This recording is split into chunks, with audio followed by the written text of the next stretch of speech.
the thing is, people only look at like what is the real cost of the customer. They don't actually look at, okay, what if the customer comes to the site? What if we get them through remarketing? What if we get them back through email? What if we were able to reacquire the customer through other channels? What is the real cost of customer acquisition versus just saying, oh, we spent like $60 on Google to acquire this customer, right? We have to look at that attribution model a little bit in detail, and a lot of people don't take the time to actually find that out.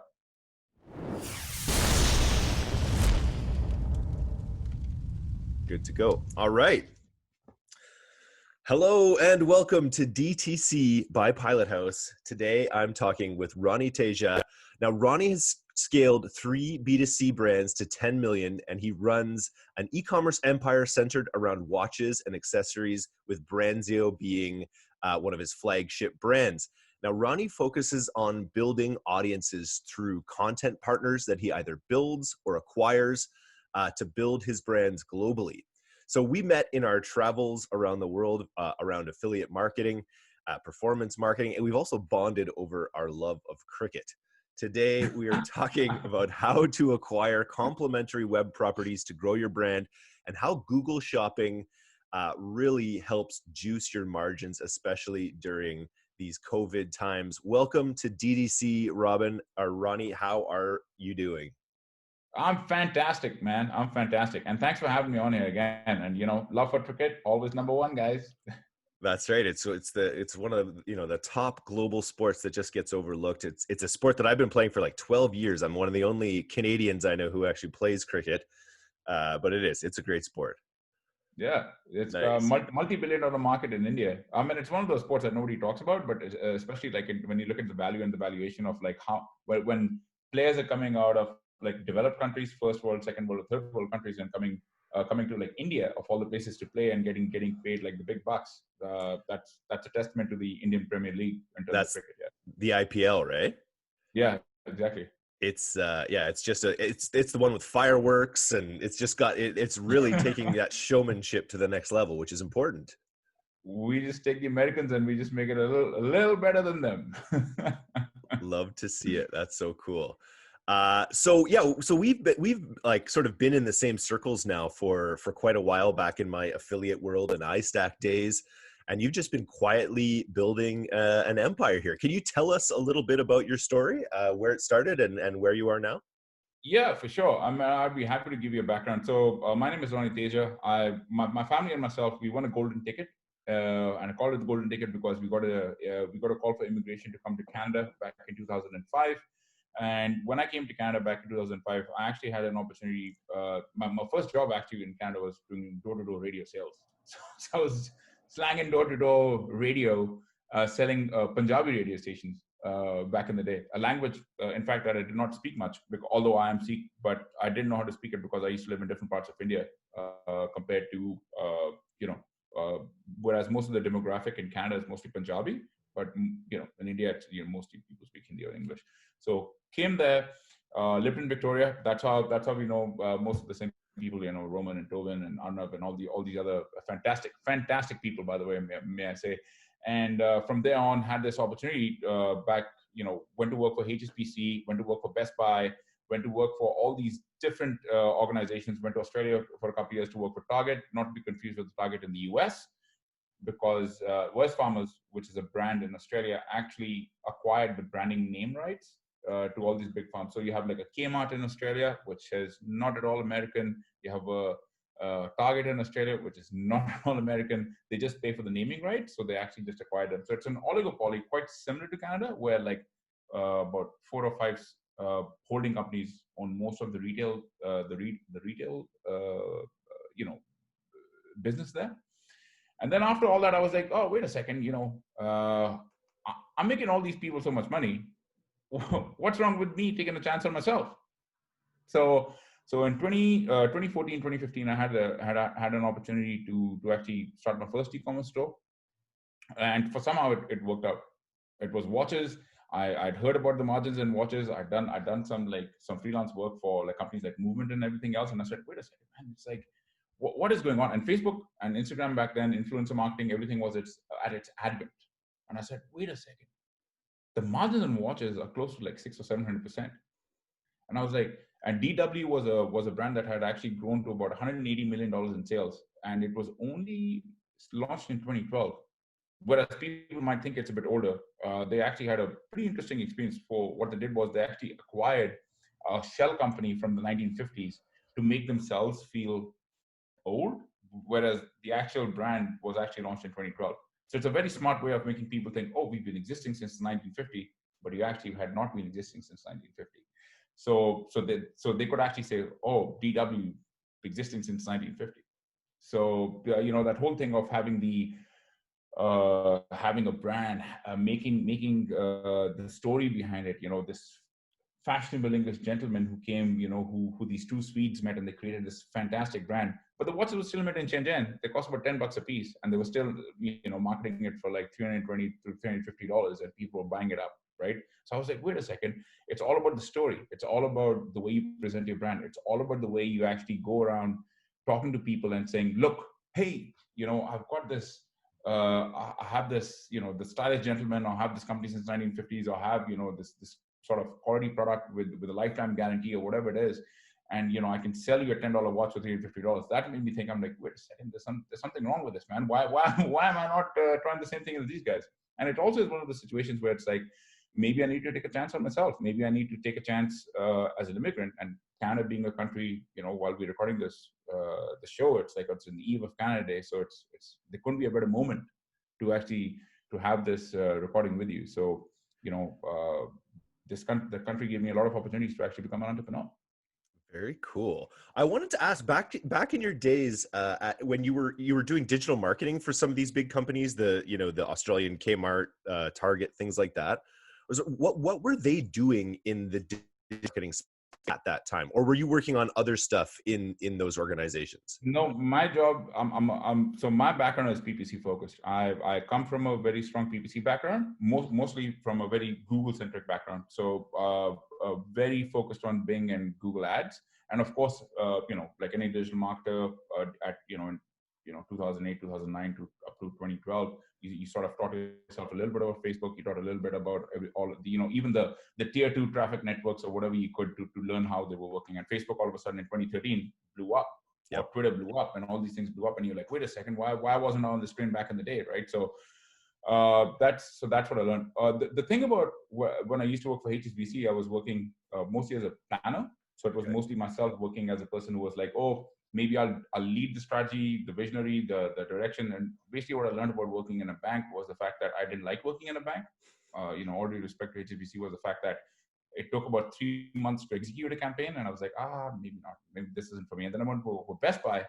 And Best Buy is basically like, every day there's a new product, there's a new campaign, there's a new, there's brother printers launching a new campaign. There's, we have this new thing from Xiaomi. We have this new thing from, from Apple. We have this new thing from, well, back then Nokia was still relevant, from Nokia. We have this new Pixel coming out, and all these things. And they're like, so every day when I stepped into the office, there was always like 10 new campaigns to launch. And I was like, holy hell, this is crazy. This is nuts. I'm never going to get bored. Yeah. And it's fantastic stuff. Very cool. And it's funny now, like we're really interested right now in these established D2C brands that are trying to flood into the performance marketing space now that now because of COVID times, essentially they're pivoting away from retail strategy. They're investing more in D2C. So we were just sending an ad around this morning of like a Pop-Tarts ad. Pop-Tarts, Kellogg's or whatever, is trying to go direct to consumer with these ads. And they're back in the early days. It's like they don't have, they don't have these some of the advanced strategies that you see a lot of these longtime e-commerce marketers are using. So I feel like it's a really interesting time for more established brands trying to move into the performance space. And so I feel like people with the knowledge that you have and that we have are in a really kind of privileged position when it comes to that kind of thing.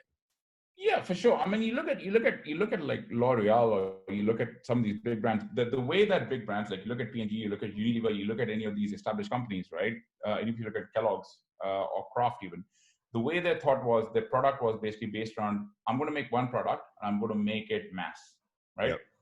But what they didn't realize was maybe people need something which is more niche oriented, right? So for example, if say we are from the area of British Columbia, we care about the environment, we care about purpose-driven marketing, I think is the word they call it. So, which is like, so if you were to donate, say, 10% of all your proceeds to preserving the rainforest around the coast of British Columbia, or you take 10% of all your proceeds to protect the wild salmon, which we feel very passionately about, that is a brand that would actually resonate with me a lot more versus P&G, which is saying, oh, we give 10% to children's charity. It's really nice that they're doing so, but what about me? Like, personally targeting. So if you personally target me with say, Kellogg's Pop Tart ad and say, look, I know you live in BC, I know all this targeting is there, and maybe we can say, wait a second, I know that you guys are very passionate about the rainforest, or you're passionate about the environment, then we'll give 10%, for anybody to, stopping the Excel Keystone pipeline or something. But the big companies, of course, won't do that, but I'm just giving you an example. Yeah, that's an interesting idea. As long as they're not salmon flavored Pop-Tarts, because I don't think those would work very well. I don't think. So I wanted to go back to your empire that you've sort of built here. You obviously it's identified not an empire, not quite an empire. It's your private empire. But yeah. with you decided to jump into watches. You recognized there was this awesome margin opportunity. Just talk about your sort of first moves in the space. Did you basically just find a supplier, knock up a Shopify store, and start selling? It's not that easy, to be honest. I can go through the whole process. So when I first started like sourcing watches, I went through Alibaba. Like, I think a lot of people back in like 2014, 2015 did something similar. Hadn't been to China, didn't know anything about it. Went to Alibaba, started looking at different stores, started selecting 2 or 3 people, met some guys, and I said, look, could you know anybody? And they said they sent me to a couple of guys in Shenzhen, a couple of guys in Dongguan, Guangzhou, and all these places. And the thing about watches is, which I didn't know back then, was that every time you want to get a design made for a watch, right? And I had all these crazy ideas for all these watch dials and everything else. Every time I need to get a watch made, a sample made, I had to pay $350 per model, right? So what that meant was I needed to pay for the mold, right? So $350 is one mold cost me. Otherwise, people, Chinese guys are smart. They're like, maybe this guy just wants a cheap watch, and he's just going to pay me like $10 and just get a cheap watch out of me. So they were quite smart about it. And of course, they needed to make the mold, etc., etc. The second thing I realized about from the whole process was, I had about 10K in savings, and I said, look, I'm gonna invest it in all of that. And I hired a designer, and we started working on all this process. About 6 months, not even 6 months, but 3 months in, I found out somebody who lived in Vancouver, who had never met, who was a friend of a friend. They had a Kickstarter project going on, and I started on Facebook. They had the same logo, they had the same design, and they had everything was the same. And I had never met this person. I'm not saying it's industrial espionage, but I'm saying, when you start seeing similarities, you're like, wait a second, you're not the only one with the original idea. Mm-hmm. So then somebody told me something pretty interesting. They said the world's largest watch fair is in Hong Kong. So the world's largest watch and jewelry fair is in Hong Kong, and it happens in September. So by then I was about $5,000. I had about maybe $5,000 left, and I was getting like really nervous, and I was like, I don't know what to do. I had no clue, and I was like, look, maybe I'll just go back to having a normal job. But I said, look, I deserve one last chance, right? So I flew. So tickets Vancouver to Hong Kong is like what, $800, super cheap. So very lucky to live on the West Coast. Second thing is, I had some friends living there, so of course, everything was taken care of. But what I did find out when I went to Hong Kong was the style of doing business in China is very Asian. So having an Indian background, working, meeting the families, meeting the children, meeting all that kind of stuff really worked in my favor. And they were actually able to extend me a line of credit of about $50,000. So those guys took a massive chance on me. Like some guy who hadn't been declared, and I was pretty honest with them. Like I said, look, I only have $5,000 in my bank. If it doesn't work, it's over. And they took a massive chance on me for that. And we came back, we made our first run of watches, and somehow we were profitable from day one, right? And we had everything. The $5,000 that I had left was all spent on ads, and we just kept doubling down, and here we are, like 6 years later. Amazing. Can you talk a little bit about your affiliate strategy? This is something that we chatted about over Messenger, and I'm interested in the way that you've sort of built, because you have your flagship brand. You maybe have more than one now. But then how have you built up complementary sites that sort of sell into those brands? Because I feel that that's a strategy that's overlooked by a lot of people. Yeah, so basically, like, thanks for bringing that up, actually, and I think a lot of e-commerce stores should be looking at that. So we actually started doing some research. Ahrefs is a good tool or whatever. So Ahrefs is what I personally use. And we actually found out that there's a lot of articles, say in the watch space, right? So we have, Watch It is a good example. That's a big forum. We actually, I was lucky enough from my days at Best Buy to know one of the VPs there. So we were actually able to set up a direct affiliate strategy there. And we started finding out that, and going back to what I said, people wanted to niche down, man. And that's where SEO plays such an important role. And we said, look, what we want to do is we want to go in and we want to start acquiring these top ranked sites in smaller markets. So it could be South Africa, it could be Thailand, it could be Singapore, it could be, and basically because they were in smaller markets, we were able to either partner with them. So initially we would partner with them and say, look, we'll give you like a good 30% margin on whatever you sell. On the second strategy was, and if they worked out for us over 6 months, we would say, wait, these guys are actually bringing a lot of sales. Would it make sense for us to just acquire them outright, cash only, and then acquire this website, make it a part of our portfolio, and then use that to drive our business? And of course, what you can do from them, and an idea for your audience is also to use, you can use the audiences that visit them as similar audiences. So you can actually pixel them with your own tag, and you can actually like retarget them with your brand on different sites, which I think is fantastic. It's a fantastic strategy. So it's not only Branzio that you're targeting, you're also targeting content sites, content deliverability sites, where fashionable sites, where people are coming in, they're researching, they're looking at, reviews, best watch so-and-so, best watch is $100, best watch under $150, best watch leather, best watch chrono, etc., etc., and then actually retargeting them with the ads for your own brand.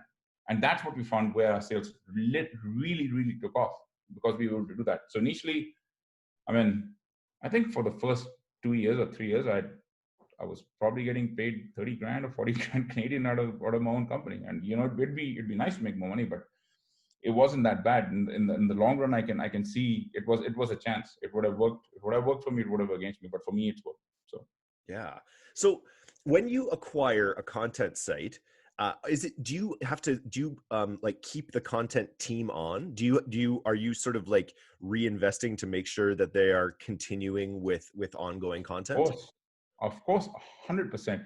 The usually way it usually starts is when we're acquiring these content sites, we'll acquire a percentage of it, and usually it would mean a majority ownership. So 60-40, 70-30, whatever the people are comfortable with. And we like to keep the owner on, because there's a vesting period till the time they get the paid.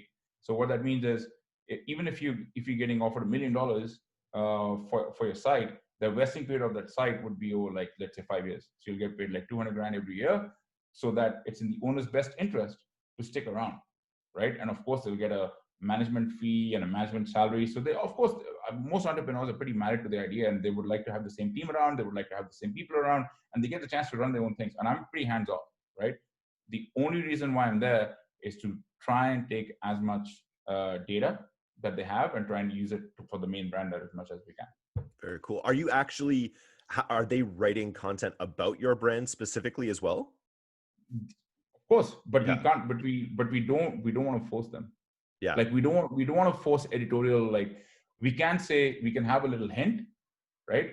But we can't force the people to say, oh, this watch is the best watch. It is up to them at the end of the day to say which watch is the best watch. And somehow at the bottom of the way, there's a banner that appears that says Branzio or whatever is like the best watch under $100. Sure, it's a win-win for us. But you don't want to like collude that process, because as soon as you start colluding that process, customers know. Yeah. Right. David Gilroy had this great line. The customer is your wife. She's not an idiot. So stick to that. And I've tried it. I've tried it. I've tried to be like day one. I was like, yeah, don't worry about it, man. We'll just put Branzio everywhere. It works for us. No, it did not. It did not work for us. And all of a sudden, we saw traffic fall. We saw people leaving like nasty comments. We saw people like, oh, this, this is it's a shill website. So yeah. I've made that mistake a few times. That's interesting. Now, I think this comes back from your sort of like SEO and Google background, this thinking, here's how you create traffic rather than just buying it all the time, which is what we do as Facebook marketers. And I'm curious, like, how do you go about evaluating these sites that you buy? What are some of the metrics that you use for how you come up with an offer when you're actually acquiring a content site? Well, yeah, it depends. It depends on the affiliate commissions, right? So, of course, first of all, you have to look at the affiliate commissions monthly. So, I think right now, if you're looking to acquire a content site in fashion, you'd pay about anywhere between 27 to 35x of multiple of their gross revenue. Okay. Right? Because so you want to look at that. The second thing I usually look at is what is the dwell time on the site. You want to look at so if you're looking at countries outside the US, right, it's very easy to rank your website in a foreign language using PBNs. So we want to see how dependent the site is on PBNs. We don't use PBNs. We don't want to be a part of PBNs. We want to be legitimately, EAT, Tell everyone what PBNs are, just in case they don't know. Oh, sorry. So PBNs are private blogging networks. There was a strategy that used to work maybe 10 years ago, but Google's quite smart. Google actually knows like what's going on. Like another example of this is like when the Medic update happened or the May update happened, Google actually knew. So if you were a content site that was only using like super legitimate ways to rank or only do follow links, or legitimate is okay, but only do follow links who are going to your site, and you didn't have no follow links, and you didn't have like mix of no follow and do follow and all this other mentions, then Google said, wait a second, there's something wrong with this site, and they actually started degrading all these sites that had like 1 million plus visitors, and a lot of people got hit that way. So we actually look at it from the whole perspective. I'm also learning. I didn't know about this till like 2 months ago, because some of our sites got affected, some of our sites didn't get affected. We look at the dwell time, the dwell time on the website. We look at the bounce rate on the website. We look at like, okay, how deep do users usually go?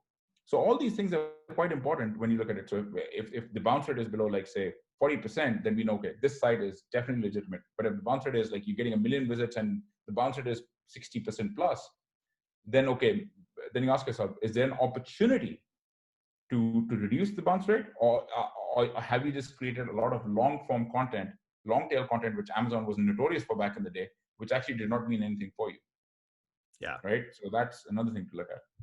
Very interesting. I think one of the other things that your perspective brings to the table is that international idea. I think so many people really build the U.S. business, really focusing on the U.S. mainly. And how many countries now are you selling into with your brands? We sell into about 77 different countries, right? So Yeah. in some cases, what's happening is we're selling into countries like South Africa, and a CPA is something like, let's say, maybe like $9, whereas for the US, my CPA is like $55, right? So it's like, why am I not doing that? I mean, the volumes are different, right? The mentality is the US. If you can conquer the US, you're going to make a great payout. You'll do everything else, right? But if you're trying to build a company and you want to be sort of like a semi-global company, and you want to try and scale as quickly as possible and as much as possible, then why not just try other countries, right? So, for example, we have 100% market share in South Africa, 100% market share in Singapore, 100% market share in Thailand. And having said that, I'm not spending more than like 500, maybe $400 a day for all three countries, which is fantastic, right? You can't really go wrong with that. Yeah. That's interesting. How localized are you in terms of like language and support and things like that? Support is always in English.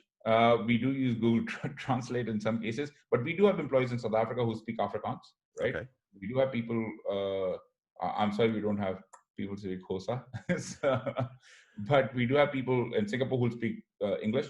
Yeah. Singapore is mostly English. Thailand, we have one rep who speak Thai, and it depends. We have a Russian team. We have people who converse in different languages. So we usually have 1 or 2 people, but not like 24/7. Most English is 24/7. So yeah, interesting. So I've interviewed, one of our clients is actually JBW, and they're a diamond watch company.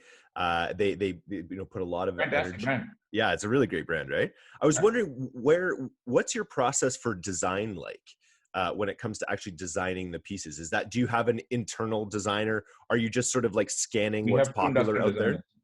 No, we have 2 industrial designers. We don't private label. So it's important to make the differentiation. At one point in time, we had a situation where we ran out of stock, and we had to like just call the suppliers and be like, look, what do you have? Show me what you got, and we'll just straight up private label. So my advice to people who are seeing this, maybe if you want to start, it's not a bad idea to private label, test the market out, see how you're doing, and then from there on, make your own designs. We have 2 industrial designers full-time who are watchmakers, and their job is to go and design watches all the time. The issue is that after a certain point in time, what we figured out was that most watches like wanted to be like DW, and more wanted to be like Aviator, wanted to be like us, or Komono or something else. So you have to constantly. So it's kind of like having when you have fashion. So you have to have a spring collection, you have to have a fall collection, you have to have a winter collection, and all that kind of stuff. So it's quite important to have that mentality. So we are always, whenever we have our production cycles are about 6 months in advance. So Very we already cool. know what collections coming out. Say today, when I talk to you, almost July, it's July here almost. So when I talk to you July 1st, I already know what's launching in December.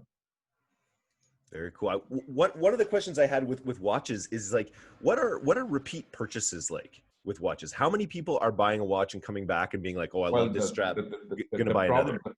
yeah, see that's an interesting one. So straps you can always resell. Straps is a good subscription. So we have a good subscription model for straps. So for $35 a month, we'll send you like 2 straps every month, right? Straps are relatively cheap and they're good margins.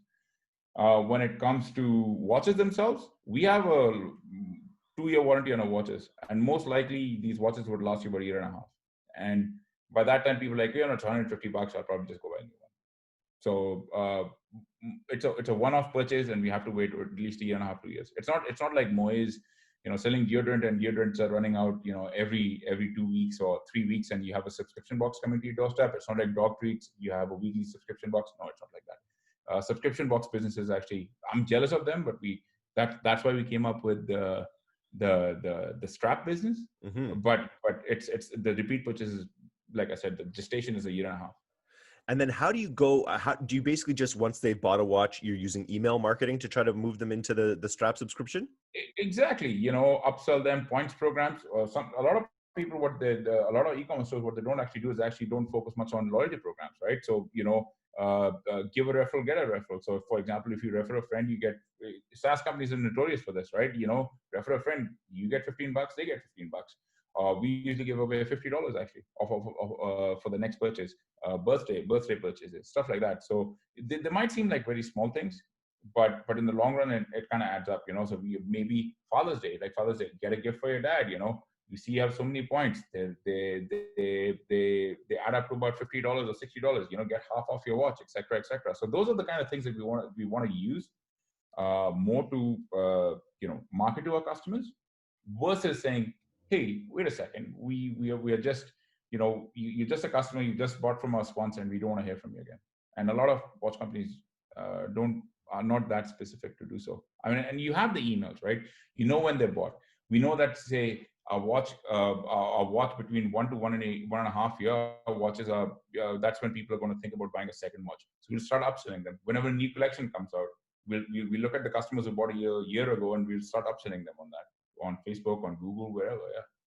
Nice. Well, in terms of your traffic sources, where do you think is like the lowest hanging fruit? Where do you think is one of the platforms that is maybe overlooked a little bit by e-commerce marketers in the West? Well, Google Specifically? Shopping for sure. I definitely say Google Shopping. A lot of people are saying, okay, let's just focus on Facebook, let's just focus on Instagram, let's just focus on influencers. I don't know much about TikTok. I mean, I'd love to say so, but TikTok's a good way to drive traffic. I've seen a really good cheap CPCs. It's like Snapchat, right?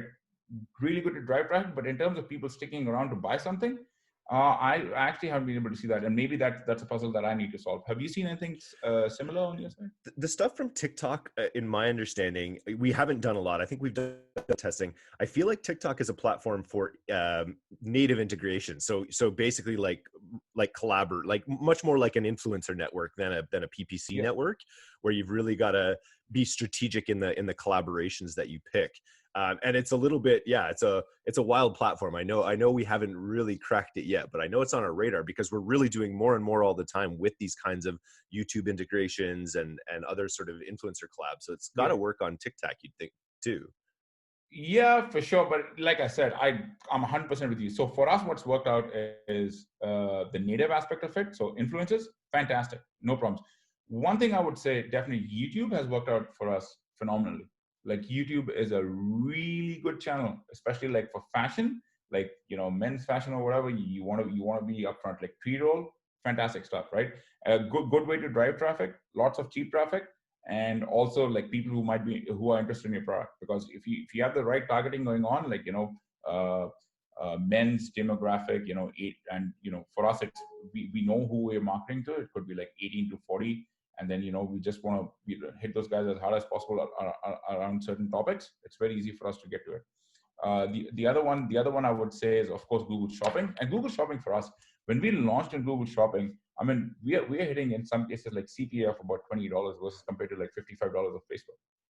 That's crazy. And you were saying So that you actually turned Facebook off during the early stages of quarantine, only on Google Shopping. we had to because I mean I should have been on Facebook because I didn't know like the CPMs would drop so low. So I mean we tried it out. So I mean hindsight 2020. Yeah. So and we just turned it back on. But the thing is, and it's getting competitive again. But the thing is to say just look at Google Shopping, fantastic stuff. Like I mean, $20 for a CPA for something, it's half my CPA, and the sales of course dropped a little bit because it's a luxury item. I don't know how your client did, but I saw a big jump, and I'm sure a lot of e-commerce did market when people got the surplus checks.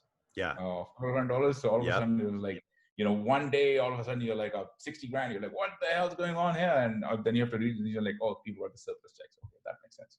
Yeah. So that's a good one. But like YouTube and Google Shopping, these are a very low hanging fruit. Not a lot of people think about it. Not a lot of people like take the time to actually like delve into it. And especially like using like automated bidding.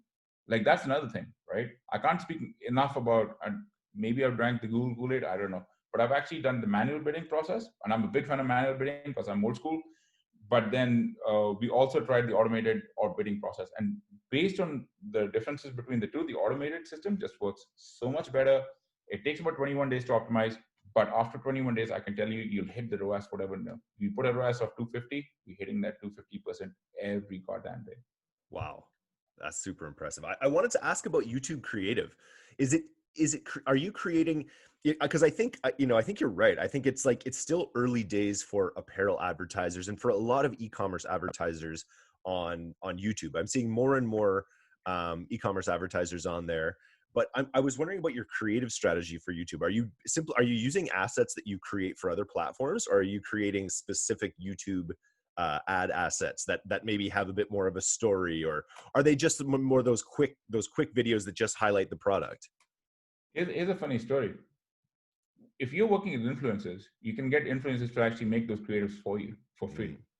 So that's what we usually do, right? In some cases, of course, when it's a watch, you need a 360, you need like all these like fantastic screenshots, you need a 3D model going around. Okay, that's the one we create. But in terms of like, climbing Mount Kilimanjaro with this watch in hand, or going up, the River Ganges or whatever it is, with this fantastic, watching cricket with the cricket backdrop and something with this nice watch in hand or something. That's easy, man. There's a lot of influencers out there who'd be willing to sell that to you. Very cool. So whoever we work with, and they're like, oh, look, I'm at the Australian Open, watching Djokovic playing Nadal or Djokovic playing Federer.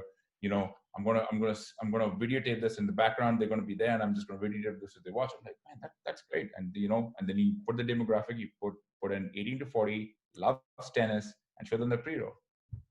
Oh, it's just deadly. And it's just that lifestyle thing. I'm just like, oh, I want to go see that. I want to live that life.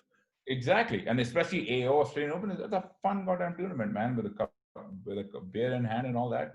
I think we need a podcast just to talk about sport. I think we could just go off on all the different sports that we love. But well, that's really, really interesting. I think I think YouTube has massive potential. Google Shopping. Do you have any actual tips for Google Shopping? I know it's a very straightforward platform. I think automatic bidding was a really good tip there. Anything else on how to leverage? Well, yeah, I mean, high, medium, low shopping campaigns. Depends. So your most profitable products are always on high, right? So if you have, let's say, so we have about 100 SKUs. So out of the 100 SKUs, like for example, we know what have the highest amount of ROAS, right? So we'll say, okay, so high would be, I'll drop the ROAS to like, let's say 100, and I'll drop the ROAS to even 150%. I don't care, because I want my brand and I want my ads to be shown as much as possible and in front of the customer as much as possible. Whenever you Google, watch under $100, watch under whatever price, watch stylish, watch men's, whatever. I want to be there showing as much as possible, because once this customer lands to a website, what I do know is I can remarket to them using email. I can remarket to them using Facebook. I can remarket to them using Instagram. I can remarket to them using YouTube, et cetera, et cetera. So what a lot of people, when they look at Google Shopping, or even something else, Google Shopping is like much further down the funnel, right? Google Shopping is literally like the last step, essentially. But having your campaigns, it's low, like a low priority campaign would be something that doesn't make you too much money. Your margins are probably like 20%. So you probably want to put them in the low category. And I see a lot of people making the mistake that They just create one shopping campaign and they assign one ROAS to all those guys. You need to know what your margins are in each product, and you need to put them in high, medium, low. Another mistake that when I look at people is when they look at like their cost per acquisition is the fact that they just go, and I'm sure somebody said this before, but the thing is, people only look at like what is the real cost of the customer. They don't actually look at, okay, what if the customer comes to the site? What if we get them through remarketing? What if we get them back through email? What if we were able to reacquire the customer through other channels? What is the real cost of customer acquisition versus just saying, oh, we spent like $60 on Google to acquire this customer, right? We have to look at that attribution model a little bit in detail, and a lot of people don't take the time to actually find that out. And I think that is quite interesting as well, because the click from a Google shopping ad might be like $2 versus like $6 on, let's say search, traditional search, like the link text. So that's also something that people need to be able to look at. Very interesting. What about Amazon? How does Branzio or how do any of your brands play on Not Amazon? on Amazon, and we can't, because Amazon's policy on watches is quite difficult. It's a very high fraud category, first of all. I don't know if your clients are on Amazon, but I'm not sure. Sorry? I'm not sure if they are, if JBW's on Amazon or not. I have to look. It's extremely hard, man. It's extremely hard. Amazon makes your life hell if you want to try and list watches and jewelry on there. And the process is probably about 6 months. And they give you like a hard time over it. And even if you do list, then you have to follow Amazon's warranty on it. So that means for the next 2 years, if anybody ever says my watch is broken, it's an instant refund from Amazon. You cannot mess around with it. Oh, interesting. Okay, here's the question. So if you had a $50,000 grant, it was given to you by the Canadian government, let's say, you didn't have to pay it back. What would you put it into your business right now to see the biggest return? My team, believe it or not. So one of the things I actually want to talk to you about during this podcast is about something called E.O.S. I don't know if you've heard about it. It's this book that's written by Gino Wickman. No. He wrote a book called Traction. Yeah, the entrepreneurial operating system. And it's quite interesting because what it does, it actually levels up your team to the next level. And I actually went through this process about 6 months ago, and I spent about a similar amount to what you're talking about to actually level up. So what I did was, what happened in the company was I was able to create a mission. I was able to create a mission. I was able to create a team playbook. I was able to create team value goals. And I was able to actually step out of the business as an entrepreneur. So I've been running this company for the last 6 years, but I've been working good about 60, 70 hours every week, right? But over the last 6 months, what I've done is I've actually been able to reduce my personal dependency, the company dependency on me, and being able to step out of the company. I mean, I know people would say ads, people would say everything else, but we established, and we have, knock on wood, we have that liberty to do so. But to be able to say, Ronnie, you can today, you have an executive team, and the executive team actually handles about another 25, 30 people, and you don't need to be involved in the business and micromanage your business. It's fantastic. So the return that you're looking at long term is you're getting a very qualified team. Your team comes together under one umbrella and understands your vision and mission completely. The team is extremely, extremely involved in the process of the business, right?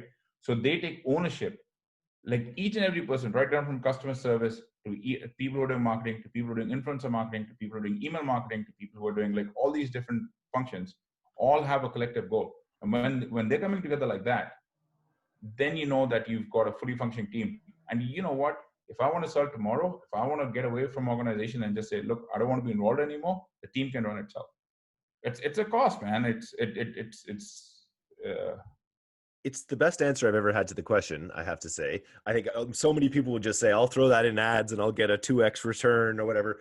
But I think time is such a valuable piece to all of this. And if you're able to pull yourself out of that day to day a little bit and just, spend your time thinking more about strategy or whatever, exactly. I think that's an extremely valuable thing. So let's dive into it like a little bit more. This like the entrepreneurial operating system.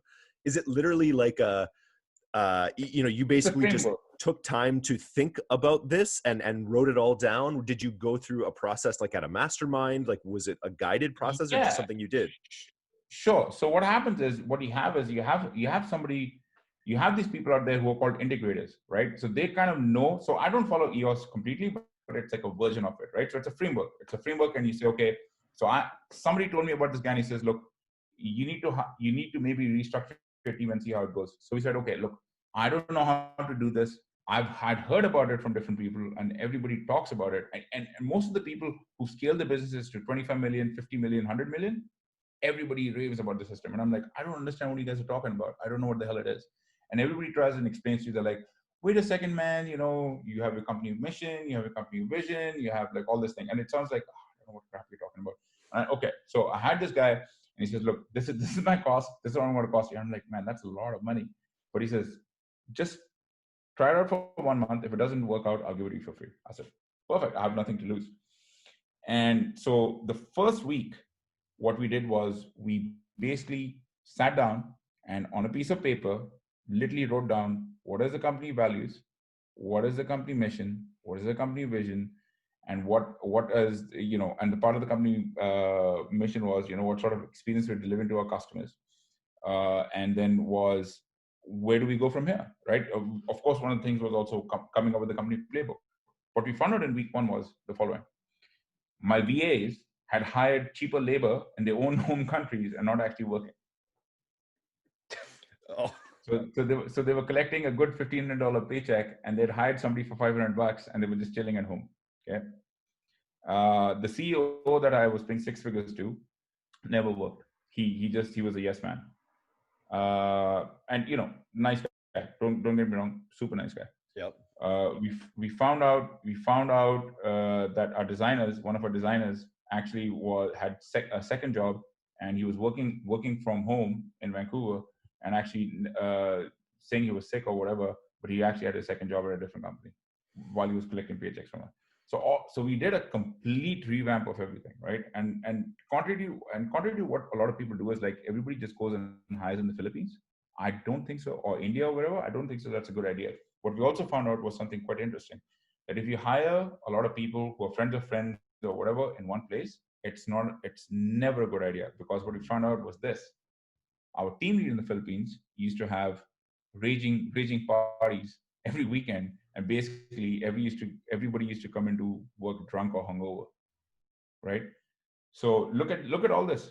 For 4 years, I didn't know about this, and in week one, I found out all this treasure trove of information that I was like, as soon as you start creating your values, you start looking at people and you're saying, is this person going to fit into my company? Does this person work with my values? Does this person work with the future of the company? 5 years from now, if I want to sell this business, is this the person who I want to be around with, right? So so it's overwhelming. I know it's overwhelming as hell. So that's the first thing. Second thing, what we found out, so when people say, I'm sure, Eric, you've heard this, you hire people for their, what's it, aptitude, not the experience or whatever. Yep. So that's the second thing I realized, because I actually didn't know about that. So the person who actually had the customer service now was a man manager who actually did not know much about technology like Zendesk or any of those systems, but he had worked in a hotel for about 20 years, and he had managed a team of about 70 people. And he said, look, I don't know much about it, but I'll give this a shot. And we said, fine, have a go. So we changed that whole process. And moving on from there, the third thing was I actually created an executive team. And I have a call with this team once a week, right? And I learned to also give away responsibility, because as entrepreneurs, we are very hardwired to micromanage. Yep. It's in our nature to poke the bear a little bit to see, okay, I hope these guys know I'm around. These guys better know I'm around, et cetera, right? So that's another thing that I found out. So now, we have this exec team. I talk to them once a week. Every 2 weeks we have a team meeting. There's once a month we'll do a status update of the company's financials, et cetera, et cetera. Every 2 weeks we'll have like a quiz or something fun with the team. So the team is bonded together closely more than ever, right? Everybody feels a lot more motivated. And at the end of the day, what you've got is a fully functioning team that just works by itself. And I don't need to be a part of it. What I need to come down with is the vision, the strategy, and what direction the team has to go into. So I actually spend a lot more of my time scoping out different content sites that we can buy. So now I work, like I said, 20, 25 hours a week. I don't work 60 hours a week. Amazing. So completely different. It's such good insight, I think, for people, especially now that, everyone's, our team going into quarantine was, I think 20 people, and now we're 33. We've sort of almost doubled during the size of Fantastic. quarantine. It's amazing. But it's keeping the company culture going, and in this world where people can work from anywhere really now. We proved, like, we also doubled the business in the time that we doubled the team, and so it's like we now know everyone can work from home, but I think it's so important to, I'm going to definitely be urging my executive team go take a look at this framework, because I think it's so important, especially with remote teams, that you have these systems for keeping everyone on the same page, Yeah. with the vision, with the mission, with all these things. Yeah, and everybody needs to hammer your vision mission home. So if your head of marketing or head of like Facebook ads or head of creative is having meetings every week with his team, you need to go through the vision. Every time the slide needs to have what is our company's, what is Pilot House mission, what is the vision, Yep. right? Where do we want to be in 2 years, Yep. and how are we working towards that goal every day? What, in some cases, I mean, it's up to you if you want to discuss the company financials or not. Are we growing? Every week we are looking at what is ups and downs. I mean, I won't say how much profit we are making or revenue we are making. We definitely grow. How many transactions? Are we up and down on transactions? Right? Are we up and down on dwell rate, bounce rate? Are we up and down on traffic sources? That stuff is important. They need to know that, and because what is the measuring stick? What is the yardstick? And based on that, what we were able to do is we were also able to put stretch goals to each executive. So each executive gets bonuses based on these stretch goals. Before, when I used to get bonuses, it'd be like, hey man, so how's everything going? Oh, good. I think I like your work. I'm going to give you $500 here. What? That's stupid. Like, what is the measuring stick? Like, how am I doing this? So these are all my fallacies. These are all the mistakes that I made that I want to share with you and your audience, that maybe a framework like this is important, and especially, like, I'm not the most organized person, and this has really put that whole organized approach into building a company. Very cool. So much value, I think, for the people on this chat. I want to thank you so much for coming on today, Ronnie. I think that kind of does it for us today. If you had any parting words, do you have any sort of parting advice for entrepreneurs out there, whether they're in the beginning stages or the end stages of their company? I think you've already given a ton. Any parting words? Well, I'm sure you've heard this before, right? The first day was yesterday. The second best day is today. It's now. Like, just go do it. Like, don't stop. Like, don't stop. Do not give it a second thought. So if you feel motivated after this, like, just go back to the drawing board and start. And don't let people give you, shit about anything. Yeah. Don't take shit from anyone. You heard it from Ronnie Teja here. I want to thank you so much for reaching out to me and making this happen. Again, so much value here on Google Shopping, on integrations, on team building. I think it's going to be super valuable for the audience. And I can't wait to maybe have a dark and stormy at a cricket tournament here in Victoria. That I think maybe next summer we'll have a Victoria International Six-a-side tournament. And it's always so much fun in the park. Maybe we can put a team together. Although I can't, sure. I can't bowl. I'm a garbage bowler. So as am I. we're in trouble on a six-a-side then, because we're gonna have to bowl. But we can pay someone. Nice. Okay. Cheers, brother. Thanks again. Cheers, buddy. Okay.